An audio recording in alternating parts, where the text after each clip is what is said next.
beyond records and radios. In the late 1960s, the cassette tape and cassette player appeared. Instead of an LP record, fans could buy a tape with all the songs on the group's album. Or they could purchase a blank tape and record songs from different groups. At first, cassette players were big and bulky. Sony changed that. It brought out the Walkman tape player in 1979.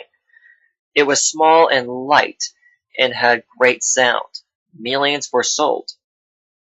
But by the early 1990s, listening to cassette tapes was a thing of the past. They were pushed aside by the CD, or compact disc. Small, round, and thin, the CD had much better sound than vinyl records or tapes. More recently, music has been recorded and sold through websites using the MP3, a digital audio file that uses a small amount of computer memory to record a song or an album. Interestingly, some music fans don't care for the perfect sound of MP3s. They prefer playing old-time vinyl records with their more real sound. Once again, sales of vinyl albums are way up. There's a saying, and it's true, everything old is new again.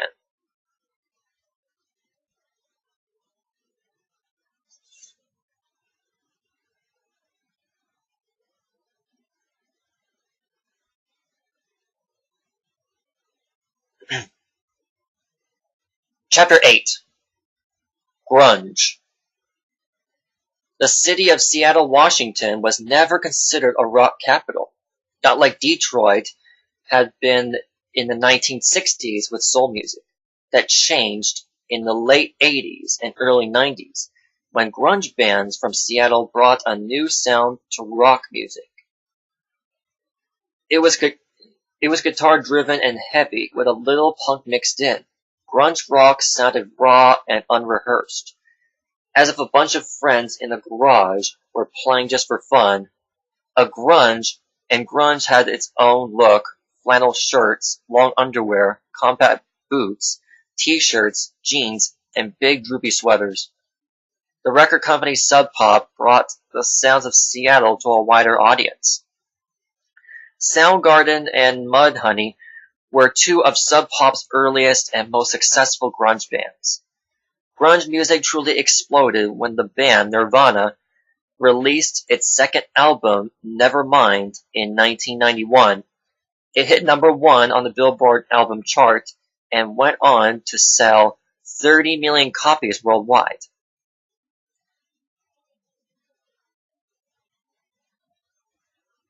Kurt Cobain was the lead singer-songwriter-guitarist for Nirvana. His songs often mixed melodic verses with screaming choruses. Nirvana's hit single, Smells Like Teen Spirit, captures the band's power.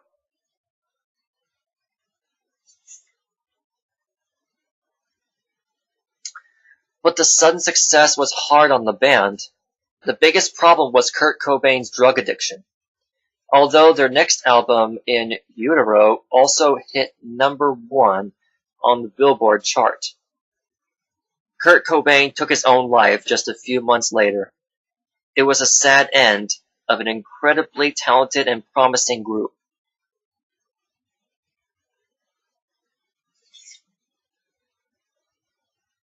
However, another grunge band named Pearl Jam was able to handle their early success and continues to record and tour. Much of their power comes from Eddie Vedder, the lead singer. He has a forceful baritone voice that he can make pulse or vibrate. Nobody else sounds like him. Post-grunge or alternative rock rose as grunge faded in the mid-90s. Some alternative bands influenced by grunge include Bush and the Smashing Pumpkins and Garbage. Another band, the Foo Fighters, was founded in 1994 by Dave Grohl, the former drummer for Nirvana. Many bands from this era, including the Foo Fighters, continue to record music and tour today.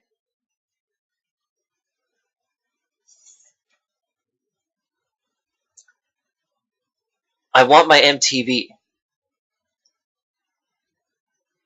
In August 1981, a new and different TV channel appeared on screens across the United States. It was called MTV, Music Television. All it aired was rock music videos. A music video is a short film that promotes a musician or band's song. It was a powerful way for groups to reach a huge audience. That's if their songs were played in heavy rotation. Heavy rotation means the video was on a lot. The rock group Kiss was played in heavy rotation on MTV. They looked different from any other band. The four members dressed in black leather and wore incredibly high platform shoes, but what really made them stand out was the thick white makeup and designs on their faces. Their signature song was Rock and Roll All Night. The video of Kiss performing it nearly always pops up on any list of the 10 best videos.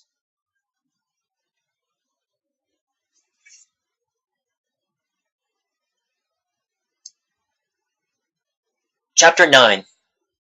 The King of Pop.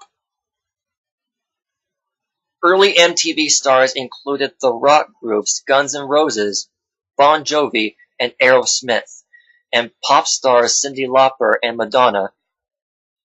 What was one thing that all these performers had in common? They were white. The first few years of MTV programming featured almost no black musicians. Not even Michael Jackson. He was no longer in the Jackson 5 and was working as a solo performer. He had just produced a fantastic video to promote his song Billie Jean. MTV was not interested in it. But that was about to change. Why did MTV air so few videos starring African Americans?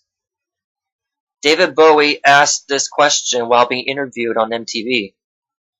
The answer was that MTV didn't want to scare viewers in small towns by showing a string of black faces, black music. This was the same sort of racism as in the 1950s when radio stations in white areas had kept rhythm and blues music off the air. The president of CBS Records heard about MTV's refusal to show Michael Jackson videos. CBS was Michael Jackson's record company.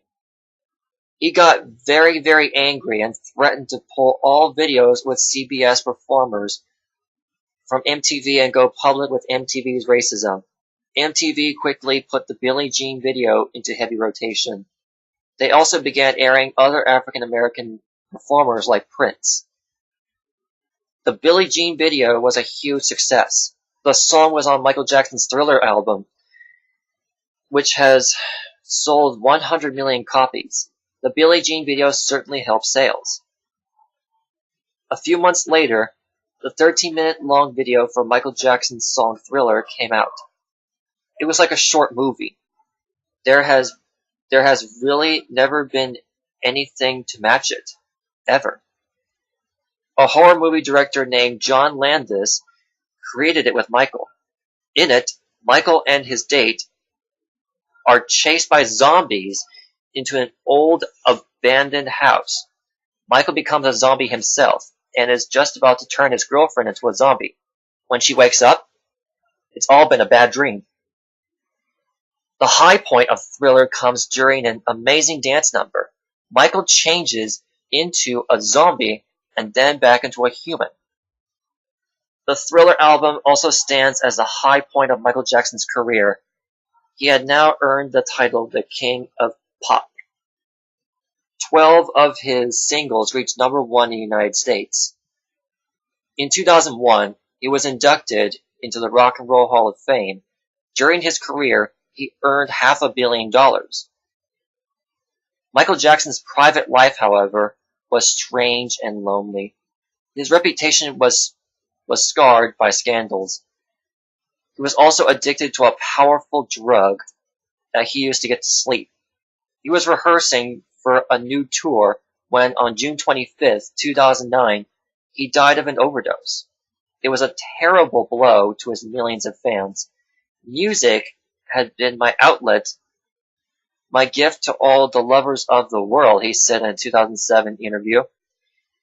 Then he added, "Through it, my music, I know I will live forever."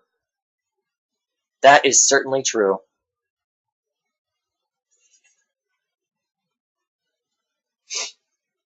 Rock and Roll Hall of Fame. Just as there is a Baseball Hall of Fame, there is also a Rock and Roll Hall of Fame. It was created to honor performers, producers, and other important figures who have had a major influence in the music industry, especially in the area of rock and roll.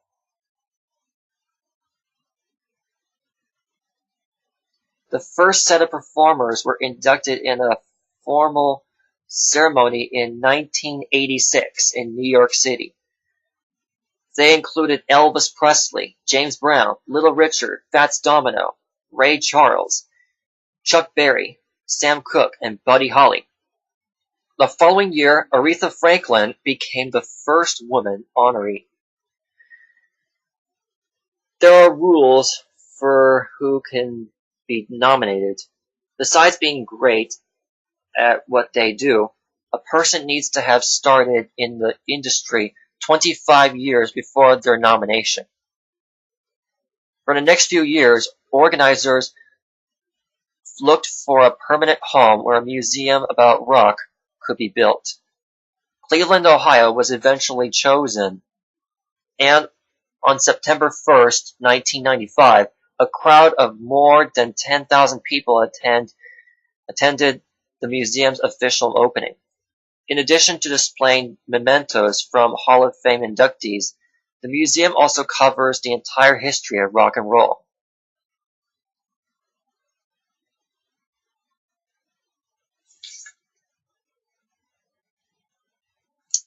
Chapter 10. Into the Future. There is no simple definition for what counts as rock and roll. Music critics will probably never stop arguing about it. A lot of fans simply say that they know it when they hear it. So what about hip-hop? While hip-hop artists have been inducted into the Rock and Roll Hall of Fame, some music fans question whether hip-hop counts as rock. One reason is that often hip-hop artists do not play musical instruments. Instead, an MC or rapper recites clever rhyming lyrics, sometimes very quickly, over a DJ track or a pre-recorded beat. Others believe that even though hip-hop and rock differ in style and sound, they still shared the same youthful spirit. And eventually, just as with rock and roll, hip-hop artists began using their music to address bigger issues such as poverty, violence, racism, and politics. Groups like Public Enemy and NWA and solo artists like KRS-One and Ice-T were revolutionary because they confronted and exposed problems people were facing in poor urban communities.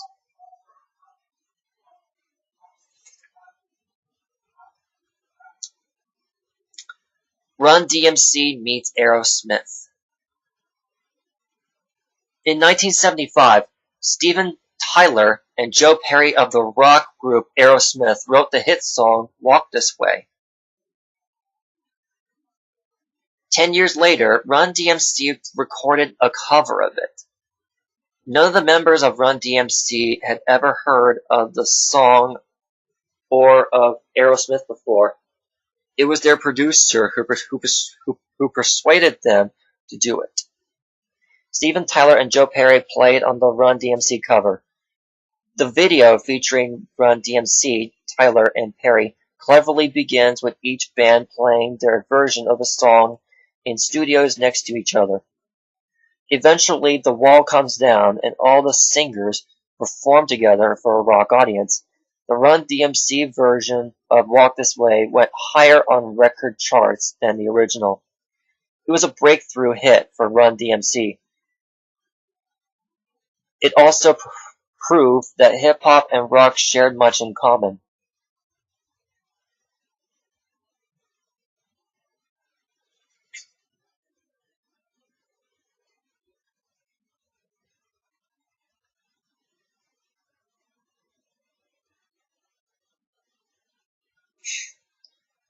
Rock began as music made by kids and listened to by kids. Every day, there are young musicians rehearsing in garages, basements, living rooms, and any other place where 4 or 5 can get together and practice. But now, members of some rock and roll bands like the Rolling Stones are all in their 70s. So does rock still hold its appeal? Every few years, articles in music magazines appear saying that rock is dead. And indeed, many of the biggest and most talented performers today, Beyoncé, Lady Gaga, Taylor Swift, aren't rock stars in the same way Janis Joplin and Jimi Hendrix were.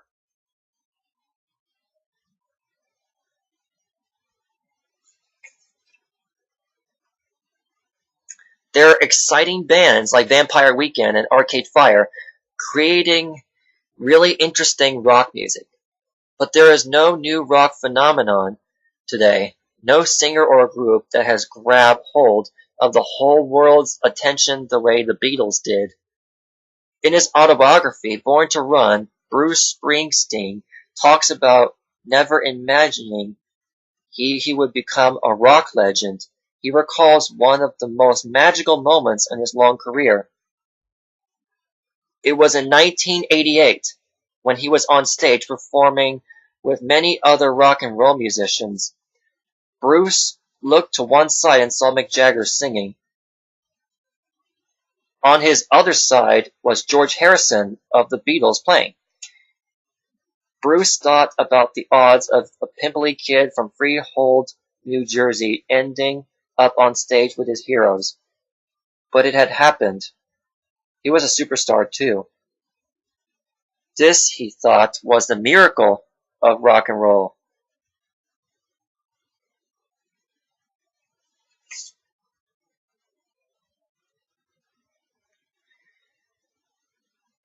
The end. This audiobook will be dedicating to a few of the rock and roll musicians that we have lost this year.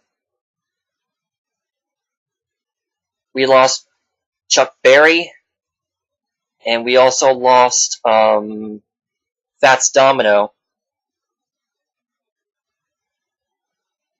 May they both rest in peace. And that's the end of the audiobook. And stay tuned for more videos coming up next year. Or at the end of 2017. Well, if it's my choice. So, hope you have a really great Christmas vacation and a great Happy New Year. So, bye.